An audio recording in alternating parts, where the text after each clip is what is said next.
Oh, got it. Kia ora, everyone. Welcome to the Unable Seaman podcast, the podcast designed to take a light-hearted look at all things boating and fishing in New Zealand. I'm your host, Jake Kerr, and once again joining me is my first mate, best mate, and newly elevated to co-host status, Christian Jensen. Ooh, hello. I'm here again. Yep, you're here again, unfortunately, but it's not just you this week. We've actually got a guest who we'll introduce in a moment. Before we get to that, just a little bit of admin. First of all, big apologies to everyone. There's been a big gap between our last podcast and this one. Christian and I have been pretty busy. It's actually taken a level 4 lockdown for us to be able to get together and actually have this chat. Do it again, yeah. And your internet problems didn't help. Yeah. It's changing your internet company halfway through the lockdown is not such a clever move. And also just before we're meant to be doing a podcast. Yeah, exactly. I wish I could tell a lie and say it was a fishing yarn. However, I have got some good news which I'm going to pick up later in the podcast, but I won't keep our guest waiting any longer. Okay, so our guest this month has recently returned from a truly epic fishing trip off the east coast of the North Island, catching the fish of his dreams in a unique action-packed method. However, this isn't why we wanted him on. We wanted him on because, like us, it's obvious this young man loves the sea and his passion for it is infectious in his videos. It's also nice to have a real fisherman on the show after putting up with Christian for the last year. He is, of course, Flyn Jack from Flyn Jack Fishing. G'day, mate. How are you? How are you? Yeah, all's good here. Nice, bro. Nice. Thank you for joining us. It's been a long time coming, as mentioned. But you've been up to some epic missions, which we'll get to in a minute. But for those who may not have heard of you, give us a bit of a rundown of who you are and what you're all about. Yeah. Well, Flyn Jack's my name. I live in Nelson, top of the South Island. I've been fishing since I was 2 years old. I'm 14 years old now, and fishing is my passion. That's really all there is to it. Every weekend, every spare chance I've got, I'm out fishing. Yeah. So where's your local sort of fish? You said Nelson. Where's your local sort of fishing areas? So my main fishing grounds is Derval Island. So that's on the outer Marlborough Sounds area. Nice. There's a particular spot there called Stephen's Passage, and Stephen's Passage is home to some of New Zealand's biggest kingfish. So you'll find me up there. Nice. Epic, man. Your dad must be stoked that you're so keen on fishing and going to stay away from girls and fast cars. You're just going to be, hooked up to big fish and be funneling all that money into petrol for your boat. So we know that area, I wouldn't say reasonably well. Christian and I have been to Derval Island once, and people who listen to this podcast frequently know that our story of how we went there. So to fill Flynn in, Christian bought a new boat. So he asked me to look at this boat in Auckland and said, mate, can you go have a look at it and tell me if it's all good? And I went and had a look at it, and this guy had just done it up. It looked really good. Looks mean. He bought it. I'll send you a photo, Flynn. So it's on our Instagram. And so we towed it down and we thought the maiden voyage, let's do something special. Hold up. Go back a step. He said to his missus that he's going to take her on a date weekend, right? And so he picked this boat up from Auckland to Hamilton, said to his missus he's going for a date weekend, and then swings past to pick up the boat, hooks it on the back, and drives from Hamilton all the way to Wellington to put it onto the ferry for me. Like, what a mate, hey? What a mate. And unfortunately, you didn't repay the favour, and never have. But back to the story. So we got launched at French Pass, never been on this boat before, and went to Stephen's Passage. We also went to that place at the top end of Derval, where you jig. What's that place called? You guys help me out here. No, that is Stephen's Passage. Oh, it would be Stephen's Passage. That's you're talking about French Pass, Jake. Yeah, sorry, French Pass. Anyway, Flynn, we as we were coming back, the weather got up a little bit, and I noticed that the floor of Christian's boat and the hull were moving sort of independent of each other. Yeah. And there was that crack that was like big crack started to develop, and then closing, and then opening and closing as we went over waves. Yeah, and turns out the guy hadn't done a very good job of doing up this boat, and not only that, would put our life at risk for one undersized kingfish. So I'm keen to hear about your luck up there, because I've seen your videos. You obviously have plenty of opportunity to get up there and had heaps of success. Tell us We about know some of your most something. memorable catches at Yeah. Derval. And can you just write down the GPS coordinates for me too? Yeah. No, I'll find out. Yeah, I've had some pretty memorable catches up there. I mean, I got my first kingy in French Pass, so that's always been, actually in the French Pass itself. yeah, that's right. Cool. The current there, yeah, it's pretty crazy. Yeah, ever. Yeah, I mean, I've caught some very, very big snapper and some really big kings too up there. Probably one of my most memorable catches from Derval would be my PB snapper, 22 pounds. But Woo. what makes it even cooler was we're catching them in around 100 meters of water, which is just for snapper. That's like pretty crazy. That's unreal. Yeah, That's, no, it's really cool. That's so cool. We'll come back to that in a minute. What I want to talk about straight away, because it's on top of my mind, and I'm sure you're itching to tell us about it. For those that don't know, Flyn's just been on an epic mission, Yes. chasing bluefin tuna. Now, this is something that Christian and I know absolutely nothing about. So, Flyn, tell us about your latest mission and what happened there. Yeah. Okay. So my latest mission was out of Tauranga, so Bay of Plenty, and it was on a boat called Te Ariki Nui. So that's a big 58-foot salt house, I believe it was. Ooh. And I was out for a 48-hour trip. So we had 2 nights on the boat. And we were trolling up from Tauranga up to Waihau Bay. And every winter, the southern bluefin tuna, they come up from the bottom of New Zealand out of Fiordland, and they make their way up past East Cape. So the bluefin come within trailer boat distance to East Cape. So you'll find hundreds of boats out there every winter trying to get bluefin. That's But cool. yeah, no, it's pretty special resource. But yeah, anyway, we were getting relatively late in the season, around end of July. So the fishing was starting to slow down a bit, and it was all heading north. So we trolled up to Waihau from Tauranga, so made a whole day out of that, and we managed to pick up a bluefin, a nice 70-kilo model, but that was trolling lures. Which is the traditional way to catch them. So just excuse my ignorance here, Yeah. Christian. I don't know much about this, and so that's the traditional way to catch them is trolling lures. Is that right? Yeah. So trolling skirted lures is the main way to catch them. I mean, you're covering a lot of ground, and it's probably the most efficient way. But yeah, so we were trolling around in pretty sloppy conditions. It was pretty rough, but we picked one up, which was nice, right as the sun was starting to set. Yeah, So that was all good. Went into Waihau Bay, anchored up for the night, and yeah, had a good night out in Waihau, anchored up in the bay. And yeah, day 2 came around, trolling once again, but this time the sea was just flat as anything. It Ooh. literally glassed off. It was such a beautiful day. But no bluefin caught trolling. We couldn't seem to find them. So we trolled all day and into the night quite a bit. And yeah, it was such a flat night. So we decided we would sleep out in the middle of nowhere in 1,200 meters of water. You didn't even, obviously you can't anchor, you just... No. So we were just bombing around in the middle of nowhere. We had a swordfish bait out just in case a swordfish was going to come along, but no joy there. But yeah, Wow. staying out that late at night and in the middle of nowhere, we had to have 2 people awake at any one time. So like we were all on a roster just looking out for ships and all of that carry on, and yeah, any obstacles. But that's besides the point. That night when we anchored up, we cooked up some dinner, had a few pizzas and all of that, and all just chilling out on the back of the boat. Nice. Having a good time. And the fish finder just completely blew up, like with bait sign. So there were these big clouds of bait showing all on the sonar, and we couldn't identify it. We had no clue what it was.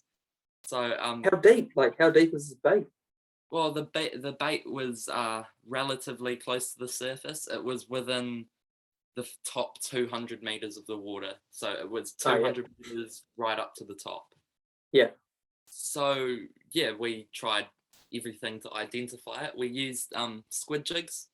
So we flicked on our underwater lights just in case it might have been some squid, which would have been cool, but no squid. We tried using sabiki rigs, like the little flasher rigs you catch jack mackerel on and all of that carry on. Nope, nothing there again. And I had this big game reel, so it was a 30 wide reel, so that's rated to 30 pounds. So I mean that's what everyone's trolling with, those kind of reels. And I decided to put it on my jigging rod. Jigging's my favorite technique. Like I'll take jigging over anything else. We're the same, us too. Yeah, definitely. Yeah, love it. Yeah, so I put a jig on, and I've got this great big reel with my rod, and it's a bit uncoordinated, but we got the technique down eventually. And yeah, so I decided to drop down a kingy jig, just out of interest. And why not? First drop, I got nothing. So I was like, okay, well, we'll keep trying. And I got a UV torch and shined it all over my jig. So my jig was like glowing really bright. And yeah, I dropped down, and all of a sudden I just hooked up. And it was so random, I couldn't process it. Like, I was hooked up to something pretty big in 1,200 meters of water. And how far down were you? Like 100 meters? Yeah. So I was only dropping down 100 meters. I mean, you didn't have to worry about getting reefed. Not even going to try drop down to 1,200. It's just non-existent. Yeah. Yeah, I mean, I hooked up, and we got the fish to the boat quite early in the fight. So within 5 minutes, we had the fish boat side, and we were all joking about it being a bluefin, just like laughing about it and just joking. And it came to the boat, and we saw that it actually was a bluefin, and like everyone was just shocked because we were all just messing around. It's like, oh, it's a bluefin. No, it genuinely was a bluefin. What did you think it was? We thought it might have been an albacore tuna. So I mean, they're a lot smaller fish compared to a bluefin. I mean, average size is 15 kilos for an albacore. Right. But, yeah, I've caught albacore on jigs before, jigging for kingfish. I've seen one of the videos that you had and you caught. What else did you catch on a jig that was odd? Well, it probably would have been the albacore tuna, I think. Yeah. Yeah, okay. But epic. Anyways, I got it up, and the fish just like went on this barreling run, and like bluefin are known for their screaming runs. Boom, like 200 meters just gone. And it was like, I was in a lot of pain because I had heavy drag on this fish, and it just kept running. I couldn't stop it. But the reel, it had like the harness clips, like the lugs to clip in a game fishing harness. Yeah. So I strapped into a harness, but at the start of the fight, I was just fighting it in my bare hip. Yeah. And I had by the end of it, I had this big purple bruise on my thigh. I bet you did. From the rod butt digging in. But yeah, I mean, I got in the harness and then just started to tick along. But the fight dragged out for about 45 minutes, and we had some pretty close moments to losing it. At one point, it went straight under the boat and popped up out the other side. And I was getting dragged around the deck, going all over the show. But yeah, we finally managed to turn its head and get it to a reasonable distance from the boat. And we got the flying gaffs out. So that's a gaff that's connected to a rope. Yeah. And when it's in the fish, the pole pops out, and then you're just connected to the fish with the rope. Yeah. So we got one of those in its back, but it wasn't in good. It could have easily gotten off the gaff, but we got a second gaff in it, and it was secured. We got the fish. Yeah. Wow. Yeah, Man, what a Now, what did story. that thing weigh? it went 65 kilos. Holy shit. That is incredible. Yeah, Man. and what makes it even more special is we believe it's the first bluefin caught on a jig in New Zealand waters. Wow. Congratulations, bro. That is a really cool thing to have against your name. Yeah, Ever. Man. I'm still fizzing over Oh, it. I If bet you you are. email me a few weeks on. Yeah. Yeah. And I could see that in your video. So just to give your YouTube channel a bit of a plug there, it's at Flyn Fishing. Is that right? Yeah, Yeah, that's the one. So it's there's a great video there about 10 or 12 minutes long, and you can just feel the emotion. That's what really impressed me about that video. And to be fair, has impressed me with all your videos is you've got a really good way on camera, and even just the way you tell that story. Then both of us are getting excited, and anyone should definitely check that out. That was I got it on right now, eh? You're like, Oh, very good. you're like, oh yeah, tell me more. Tell me about this moment. so Yeah. so that's your most recent catch is your 65 kilo southern bluefin, and it's Yeah. as you say potentially the first one in New Zealand. Take us back to where it all began. Now I understand you were born in France. Yeah, no, I was actually. Yeah, so mum and dad, they're both from New Zealand, but they moved to France for a few years, and yeah, I was born in France, but by the age of 5, we full-time moved to New Zealand. Okay. But Yeah. we had always had a batch in the Marlborough Sounds. So Nice. every winter in France, we would come to New Zealand where it was summer, and we'd spend a few months of the year in New Zealand. Tough gig, eh? So, Really tough. Oh, how horrible. That sounds- So what's your first sort of fishing memory then, or where did the passion come from for you? I've got quite a few very, very old fishing memories, like of when I was just beginning to walk, probably. But I think where it all kind of flared up is in Okiwi Bay, which is where our batch was. So that's on the edge of the Marlborough Sounds. Yeah. And I just remember fishing off the wharf there, catching gurnard and cod and all of that. Carwai Wow. too, yeah. Gurnard off the wharf, that's pretty cool. Yeah, no, Yeah, that's pretty cool, yeah. And is your dad a Mad King fisherman, or your granddad, or like? Or your mum, Um, Christian, it's 2021. Okay, yeah, good call, good call. That's right. Yeah, no, That's the way you got. Yeah. Dad's all over it. Dad loves it, but it really did the whole where we got fully addicted to it was probably 4 years ago. That's when it really started to kick off, and we were out there every other weekend. Yeah, choice. And That's so the you choice. mentioned before we went live that your first boat was a Huntsman Dorado. Yeah, that's right. And so that's obviously where your relationship with Huntsman boats started, and now you're a brand ambassador for Huntsman Boats. So tell us a little bit about that journey and how you sort of got in contact with that brand and with Jeff and Mike down at Huntsman Boats there. Yeah, so I mean, all of our boats have been Huntsman's. Our first boat was, as you say, the Huntsman Dorado. So that was a 2003 Gen 1 Dorado. Nice. And yeah, I've got some fantastic memories on that boat. But yeah, we went through a bit of a dry patch where we sold that boat when I was about 5 years old, until I was probably 8 or 9. That's when we got a boat again. So Oh I went no! through this big long dry patch of no fishing for a while. I hope you had words of your dad about that. I reckon. Heck, I would have jeepers. been ringing Oranga Tamariki and been put up for an What adoption. the heck is this, man? But, Well, Jake always told me, you only sell a boat to get another boat. that's right. Yeah, that's right. Hey, that's that wise words, man. And you remember that, when you're one day got you some mukapunas and all that, you tell them that too. Yeah, no, that's for sure. So you've been a brand ambassador for a wee while now with Huntsman Boats, and you're also with Catch Fishing, is that right? Oh, Yeah, cool. I'm with Catch Fishing too, so I'm on their pro team. So yeah. So tell us a bit Yeah. about that and what you This like guy's about their awesome. gear. Yeah. I only say this because I got a mean catch jigging rod recently and love it. So this is cool. Into Yeah. CSB boats. But into unlike fishing and catch.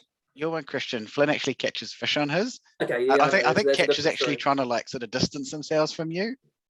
Yeah, I just support them financially and buy the gear, but actually never get out. I think they'd rather you didn't. Yeah. Sorry, Flynn, you're halfway through saying something there, mate. Yeah. So catch fishing has supported me for a long time now, probably 4 years, and I've used catch fishing for a long time, and it's catch is a product that I really enjoy fishing the gear. It's like fantastic quality. I've certainly put it to the ultimate test with some of the fish that I've caught on it. And yeah, the thing I really love about catch is the lures. It's a completely 100% lure fishing company. So no Nice. more smelly pilchards or anything, none of the bait or anything. It's all metal lures. And I've found that my fishing has certainly improved with the introduction of all the lures. Yeah, That's cool. Amen to What's your that. We're both jig fishermen as well. Yep. Christian tries to be. Hey. Christian's partner is still right into bait. She So every so often he loves- has to Yeah, the game. so my partner, she's mad keen fisherwoman and loves a good bait and burley session. You know, anchor up somewhere, 20 meters of water, pile up the burley, get the pillies out. Oh, Actually, even worse, she loves squid. And no. I know, but hey, we have a ball and we catch some fish and get a feed, and it's fantastic. Yeah, that's all that matters. So that's it, eh? So from the outside, you're a brand ambassador for Huntsman Boats. You got obviously tied up with catch fishing equipment and that.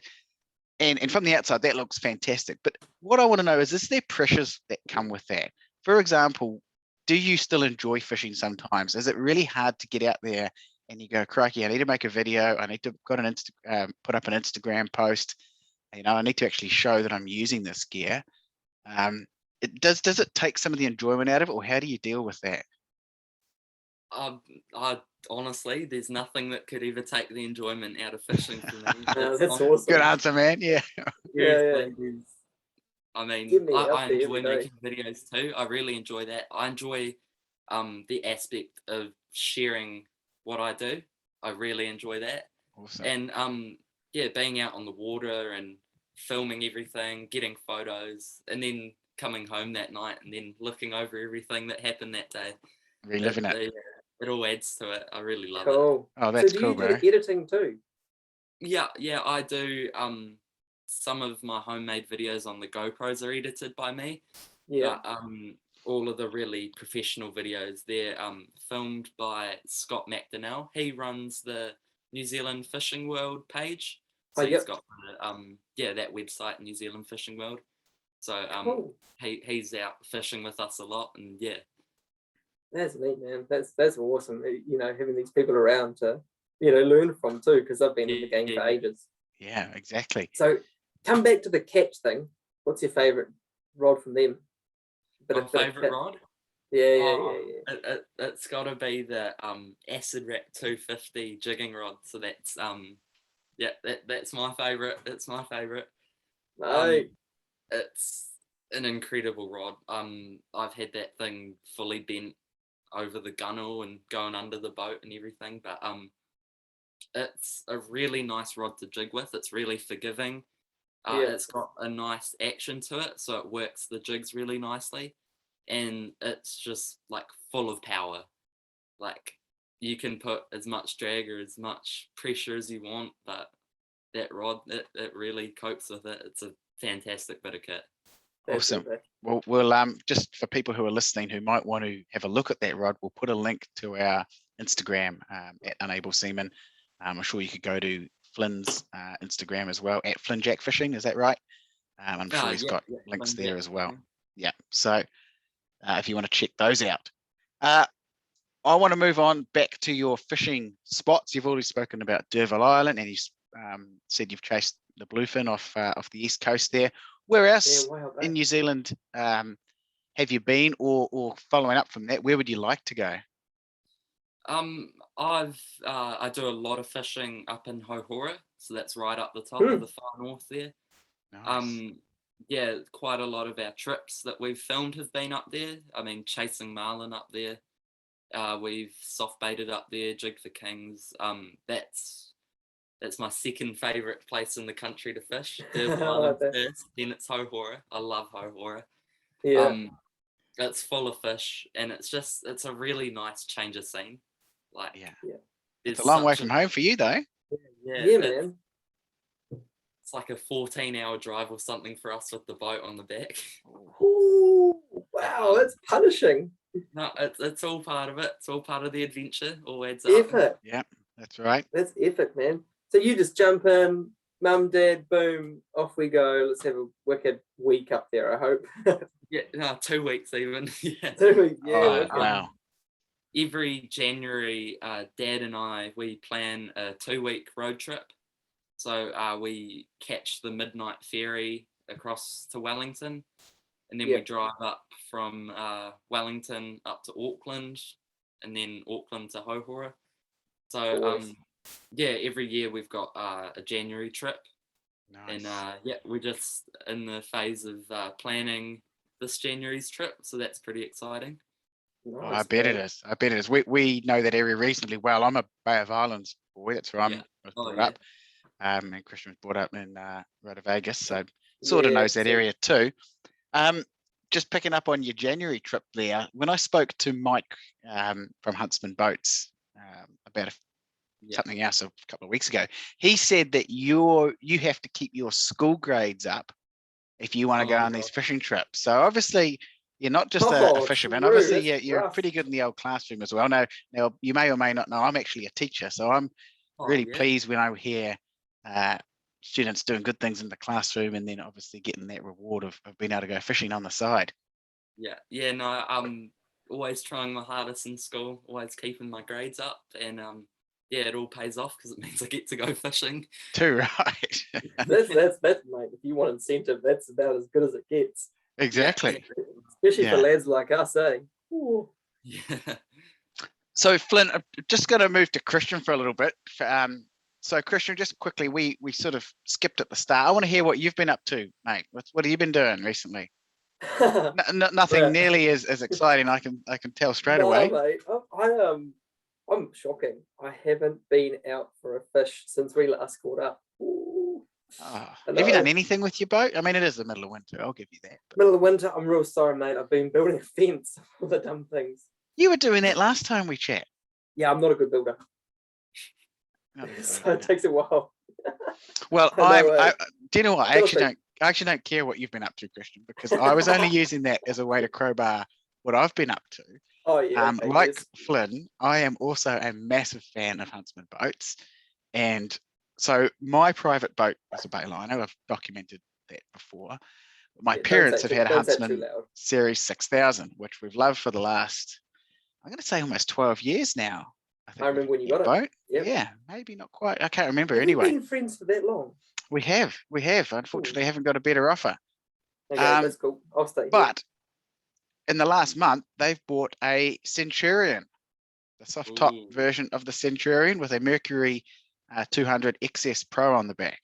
And what is that? Is that a big V8? That's a 4.6 litre V8, 200 horsepower engine. Now, the reason I brought it up was obviously this is a boating podcast, so of course I'm going to bring it up.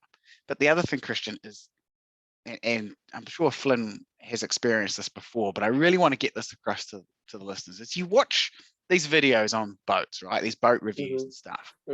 And you hear people talk about, oh yeah, the ride's softer and this fun because we've done this, that, and the other. And you think, okay, I'm never really gonna find that. It's a bit like watching Top Gear, watching Jeremy Clarkson go around in a Lamborghini, and you don't really know if he's telling the truth or not. Okay, as mentioned, we've had the 6000 for however many years, so I know that boat reasonably well, and know all its ins and outs, taken it out in all sorts of conditions. You can compare it against a Bayliner.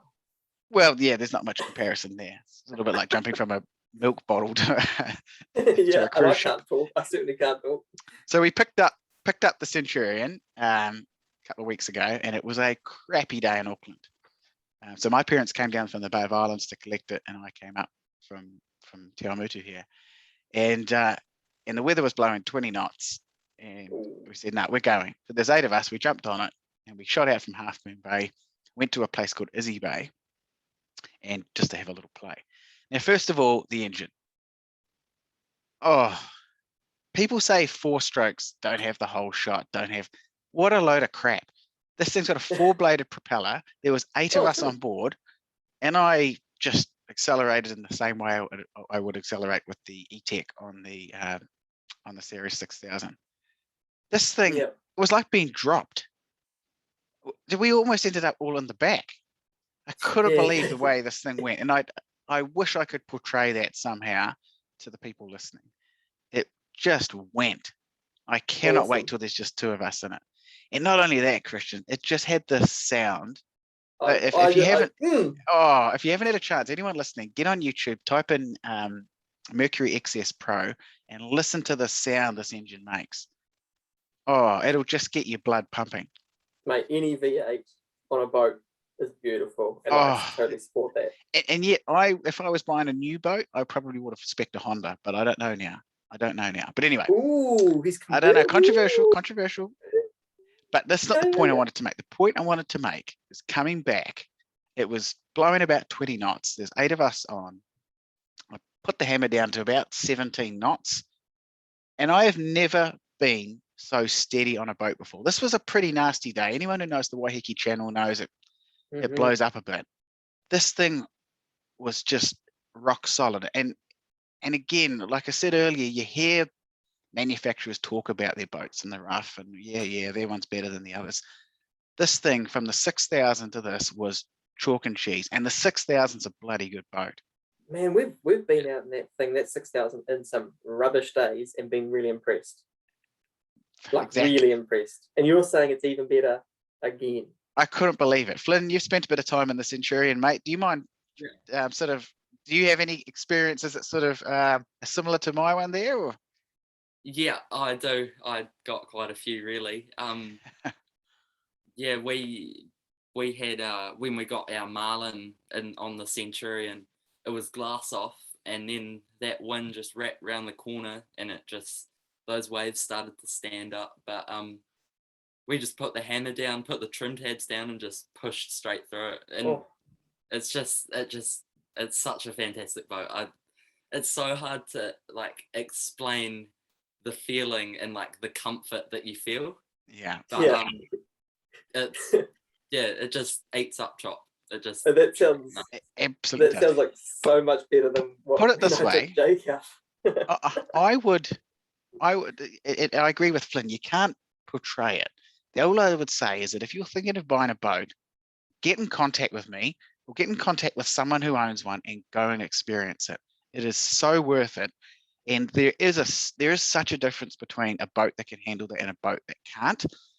We've talked about other manufacturers on this podcast before, and I don't want to sort of dredge it up again, but there is ones who can really handle it, and there is ones that's not so much. What about the Haviland that I took you out on that time? Well, that was Christian's old boat. I wouldn't have taken that off the trailer, let alone gone in the chop. So, Flynn, I had an old tinny, 4-meter tinny, and it didn't have any seats. So Jake, we were fishing in Coromandel, in Waiona Bay, and so Jake's sitting on a bucket that we've turned upside down. Oh no! And we're bashing along with this chop, and it's like a bumpy, crappy ride, and this thing should not be allowed on the water. This is my first boat, and we had lots of fun in it. But went over a bump and it cracked, and Jake's desk got caught in the crack. You were fuming. It was not. Yeah. It's gold. It's gold. Certainly didn't do anything for my opinions on de Havilland boats. But yeah, so that's been the excitement from us for the last month or so, and then of course we've been thrown into lockdown, so haven't been able to use it since. But a couple of really cool design features in that Centurion, and I'm actually looking forward to doing a video. So we've still got the 6000; it's for sale. If anyone wants to buy it, please reach out. But I want to get the two together and take them out back to back, because on the face of it, there isn't much difference. If you just looked at them parked side by side, you go, oh yeah, there's a couple of things, but it's not till you really sort of sink your teeth into it that you can see some real improvements they've made. And so I thought I'd do a video on that at some point. Probably cool, the man. big one for me is that they've got rid of that walk around and they've blown out the deck, I suppose, and it gives you Shoulders, heaps more room. Yeah, it does. Especially in the hardtop model, it's very spacious, very spacious. Yeah, That's we cool. we haven't had a go in the hardtop yet, but I can only assume that it's as good. And it makes me actually wonder because Flynn, I don't know if you've heard some of our other podcasts, but Christian and I always talk about the Excalibur. That's our favourite boat that Huntsville makes. Mate. Neither of us have been on one, but No, we just think I've been on that one on is sexy. Hey, It's a pretty wicked looking boat, Oh. especially Yeah, with the inboard and then the transom off the back. yeah, Yeah, we like if we won lotto or something, that would be our boat. In fact, what did it win in our? We had a little sort of competition a while ago, and what did it win? It was our best 6-meter trailer boat that we I think it decided. was. We rated it big time. And the prestigious Unable Seaman Boat Awards, yeah. which all three people. And everyone listens to us, and everyone cares about what we think. Yeah, exactly. Yeah, So, perfect, man. Coming back to you now, Flynn, now that I've had my moment in the sun, All good. what are your sort of aspirations for moving forward? You've obviously got a YouTube channel, you've got a pretty good social media following. What's in the pipeline, and where's the end goal for you? What is the end goal? I think I've always it's always been at the back of my head has been a TV show. I think that'd be pretty cool. But I really don't know. At the moment, I'm just taking it as it comes and just enjoying every moment of it and just seeing what way it takes me, really. That's where I'm at. That's cool. That's really cool. Nice. Yeah, man.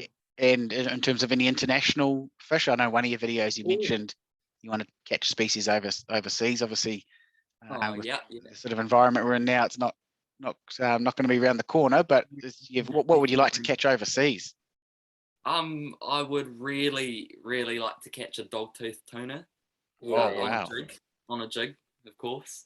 Yeah, man. Yeah, they're known as probably one of the hardest fighting fish in the ocean. I mean, they reach crazy big sizes. Yeah. I think that would be pretty cool. Would be a dogtooth. Any GT or anything like that? On the dog top water set? There's always the GT. I'd love to get a GT. I'd like to get them on top water with stick baits and poppers and all of that. But I think my dream destination would be Tanzania. Mm-hmm. Oh, okay. Wow. I've never heard of that as a fishing ground.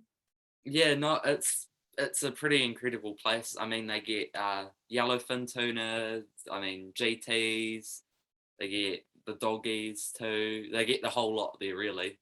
And it's in the middle of nowhere, but I would really love to do a big couple weeks there. That'd be cool. Couple of months. Yeah, couple of months even. Couple of months. Man, imagine if you could tick off the yellowfin, the GT, and the doggy on a big trip like that. That'd just that would be incredible. Christian, do you even know what those are? This is the man who struggles to catch a legal snapper. Look at you there, folding your arms. But I'm a fisherman. I'm one of the boys having a chat. You haven't even been fishing since last time we spoke. Flynn, can you just have some sympathy on me and just take me out fishing, man, and just remind me what it is to get out there? Yeah, sure. I'm sure we'll sort something out. Oh, you'd be wasting your time, Flynn. You'd be good for making the sandwiches, and that's about it. Oh, come on. I'm heading on a fishing trip in, when is it? I think it's October. Whenever Canterbury anniversary is. And we're going to Durban, so taking my little sea nymph over there. I haven't invited Jake because he's a rubbish fisherman. I don't want to bring down the crew. You actually haven't invited me. I'm a bit hurt, bro. When's this trip happening? Canterbury anniversary. When's that? I don't live in Canterbury. When's that? I don't even know. It's October or November. Okay. Like I'm excited for that. And yes, I am coming. I'm formally inviting myself. He's coming. So, Flynn, I've been a couple of times. Took Jake once and then went another time with some old uni mates. We've been in winter every time. And it's pretty fun. Caught heaps of blue cod and one pretty big snapper in like you say, 100 meters of water from Stevens. But everyone keeps telling us to go, go in November, go then, blah blah blah. We're like, okay, give it a crack, earlier in summer and see what it's like. What do you reckon? I reckon winter's the one. Winter is the one. Yeah. So in summer, the big snapper, they move into Tasman Bay. So they're in like 20 meters of water, sort of, all the big ones. Yeah. The kingies will stay up there. But I think the beauty of winter is the kingies are there and the snapper are there. That's why I love the winter fishing at Derville. I reckon we've had our eyes closed, Jake, when we go there. We went there in the middle of winter. It was June. It was a beautiful day. It was a beautiful day.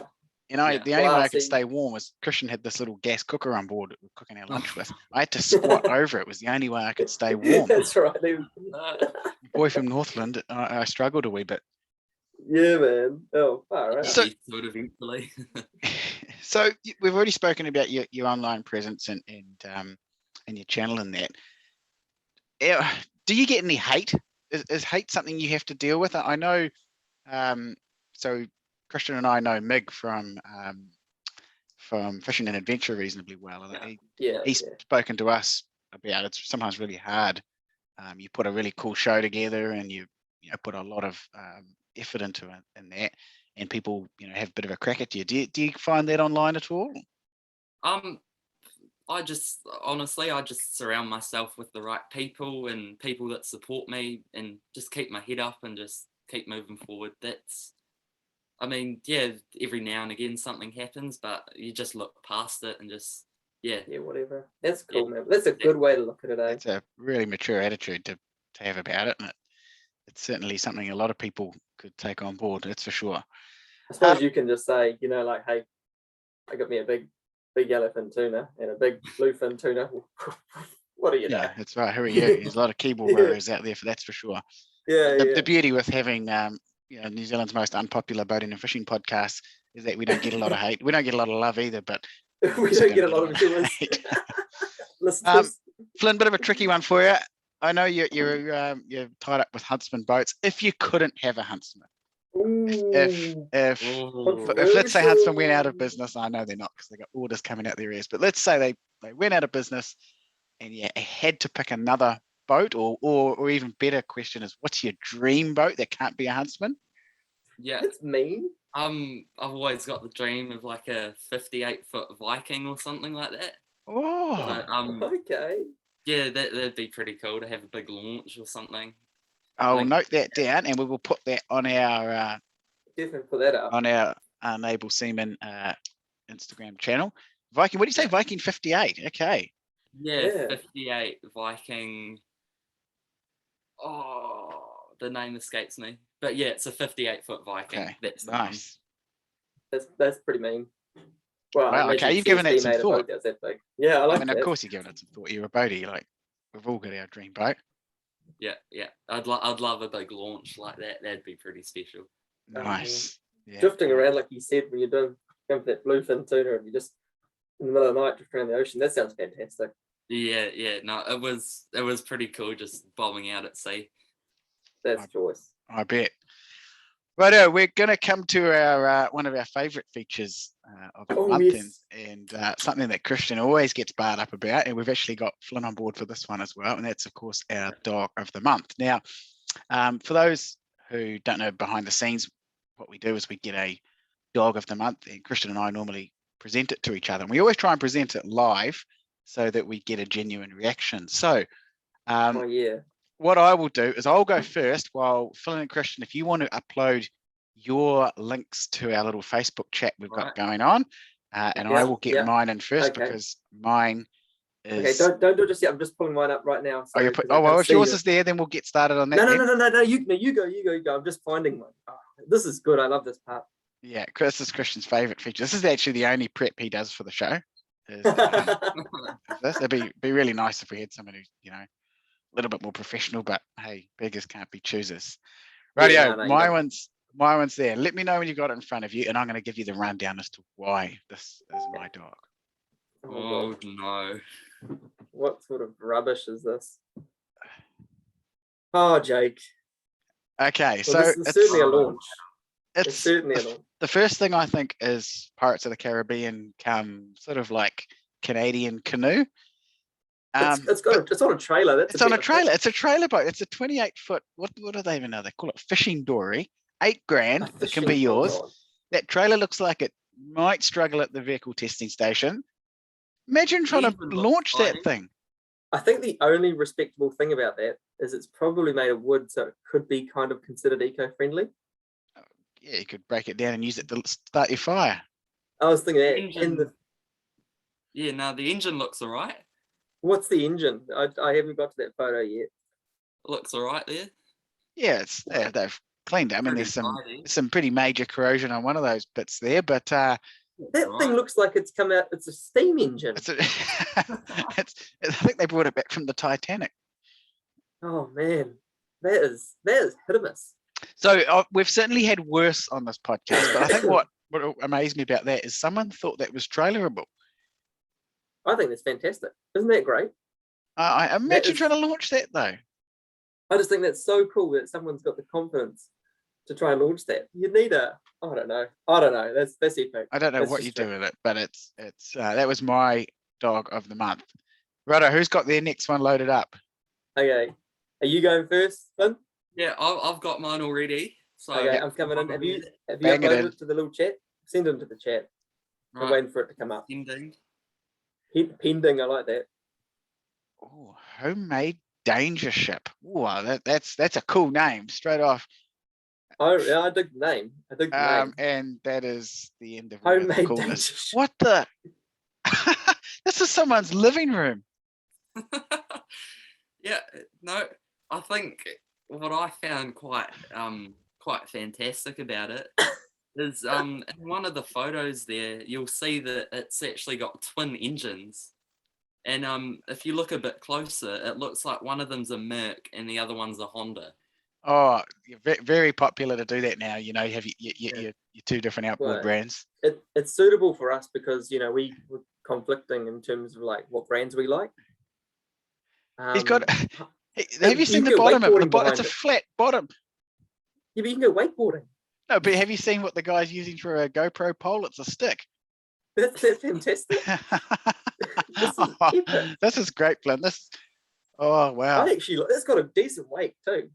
Christian likes it. Yeah, that's fantastic. Yeah, no, sure. That's cool. I wouldn't want to have it for myself because I'd be worried that I'd end up dying in it.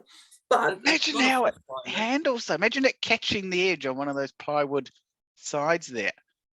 Oh, there's worse things to worry about in life, Jake. Oh, I don't know if you've seen, but it's got hydrofoils. Those like trim. Yeah, I think that is head the plates, least of and its worries. they're made of plywood. And the two different engines. That is bizarre. I like the barbecue. So of course, just for those listening, you remember you can see these at our Instagram, Enable Seaman.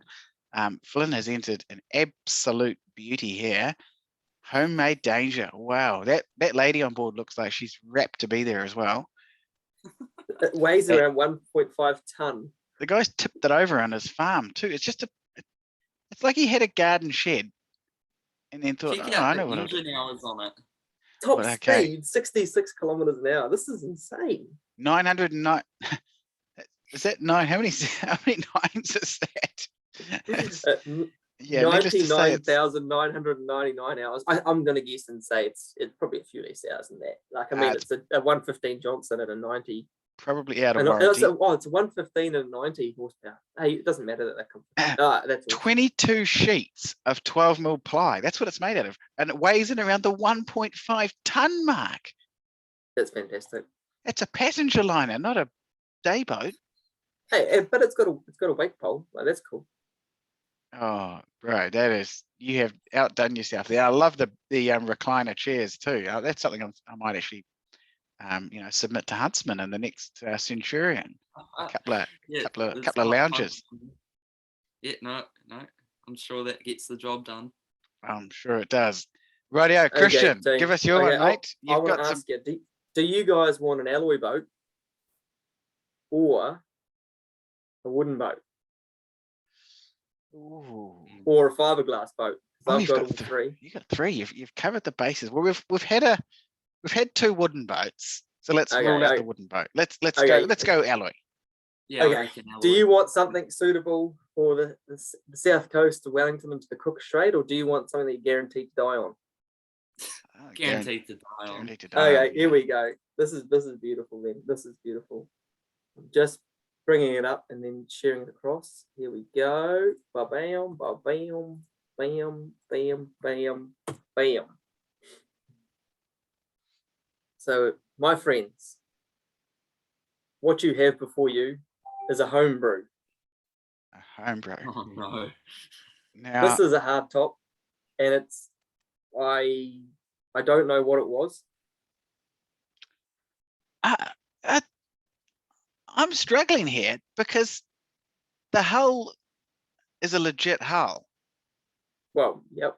but then he's put like, A you know how box. you know how old people have those things when you go into their house and it's like, I think it's called an observatory, where they keep like plants and birds. A sunroom. Yeah, a sunroom. I think they've plonked a sunroom on top of a boat that shouldn't be a hardtop. Yeah, fantastic. I'm Yeah, really it looks confused by great. that. And it's running a, oh no, that's an auxiliary. I was going to say that's another twin engine setup. Yeah. But hey, isn't that hard top like it's got a lot of headroom? That's a positive. Yeah, if you're looking for positives, it's got a trailer. It's got a trailer. I don't know if there's, I assume it floats. Give us Depends another on one, bro. holders. Do you know what? I'm actually going to come out of the, and I'm going to come out in support of this guy. He's got a decent hull. He's got plenty of fishing room at the back. He's taken time to make that fishing board. That's a homemade cutting board thing at the back. He's got a safety ring on the top. He just never took a step back and looked at it. Yeah. A few aesthetics, and he could be the next Ramco. You want another one? Give us another one Okay. quickly, bro. I think you can do better than that. Okay. I've got one. I got one you'll love. You'll love this one, Jake. You'll love this one because you'll have a bit of a dig at me about this one. So just a reminder too, I know I've said it before, but you can find all of these at Unable Seaman. Christian really has a bit of a knack for finding these, and that's why I'm going hard and making him pick another one. I'm actually a little bit dubious that some of these are actually on his watch list. They are on my watch list. I think You'll love this one, Jake. You'll love this one. I think you're going to buy. Hey, did you make an offer on that one from last month, by the way? Yeah, I did. He told me to piss off. I think I offered him like $8 or something. Yeah. No, Cenib Gullwing. No, they're not a dog. No, I'm winding you up. I'm winding up. I just saw this and I thought, oh, I actually like this. That's a beautiful little boat. Flynn, this is actually the boat that I've got. Well, it's very similar It's to. not too bad, is it? Nah. It's actually not a dog. But This one's obviously owned by someone who looks after it though. Unlike Christian. Yeah. And what it's got a couple of pros here. It's got the double T-bar on the front, so you can have two anchors tied up at once. I don't know what they actually call it. Oh, are you worried about losing it? I wouldn't be that worried about it. Hey, we just agreed that it wasn't a dog. What else has it got? It's got a nice Honda on the back, 80 horsepower. This is a good little boat. This is your boat. You can't just bring your own boat in as dog of the month. We already know it's crap. Oh, ouch. Settle down. Don't be so harsh. I actually rate this boat. I think it's awesome. I was just wanting to 14.5 grand. Okay, what does want a bit much for it? Oh, that's a hell of a lot. Anyway, That's bro, cool. obviously you don't have anything ripping, we can rip on this month, which is surprising for you. Although I think Flynn took the cake with that homemade danger ship. I think I might have, yeah. Yeah, that was awesome. That is just truly awful. It really is. That's fantastic. It really is. I think it was awesome. Anyway, bro, we better wrap this up. First of all, I want to say a big thanks to Flynn for coming on. I know it's been a bit of a process getting you on here with all of us pulling the pin for various reasons and life getting in the way of life. But I really do appreciate you coming on and all the best with your channel in the future, and and hopefully we can keep in contact and maybe put a get alongside each other one day and Chase, you can teach us a few things about how to catch southern bluefin tuna. Oh Yeah, no, yeah. that sounds like a plan. Might Yeah, even meet you up at Stevens. Yeah, that's the one. Yeah. but yeah, mate. Once again, thanks for coming on, and all the best. Just give your social medias a bit of a plug there, mate. Yeah. Oh well, my YouTube is Flynjack Fishing. Same with Facebook, Flynjack Fishing, and yeah, Instagram is Flynjack Fishing too. So yeah, check them out. That'd be great. Yeah. Yeah. Thanks for having me, you guys. I've really enjoyed it. It's been a good laugh. I'm pleased you enjoyed it. I apologize profusely for Christian. Oh. and you, bro. We'll do this again in the next month. Hopefully you've been fishing. You need to go out fishing, man. You know, do you understand when you host a boating and fishing podcast, it really helps if you sort of bring something more to the table than. I'm just bringing, the real world to this show, and I show the enthusiasm. Just quickly for the people, because we obviously put this podcast on Spotify and Apple Podcasts, but we also put it on YouTube. Just for the YouTube viewers, who are the people behind you on the wall there? Is it your old koro or something? For those that can't see, Christian's got a couple of random pictures of some ancient Maori people on the wall. These are actually Goldie prints. What does that mean? He's a famous New Zealand artist. Oh, okay. It shows how cultured I am. Anyway, the fact we're talking about art means we have nothing more to talk about. And I'm actually getting called in for dinner, so I'm going to rock and roll. Well, there we go. You better go, otherwise you get cancelled. Hey, once again, all our listeners, thanks again for tuning in. Make sure you're reaching out to us. It's been really cool to hear from some of you. I hope you're enjoying it, and I hope level 4 lockdown doesn't last too long so we can all get out on the water soon. We will see you again next month. Adios. See you.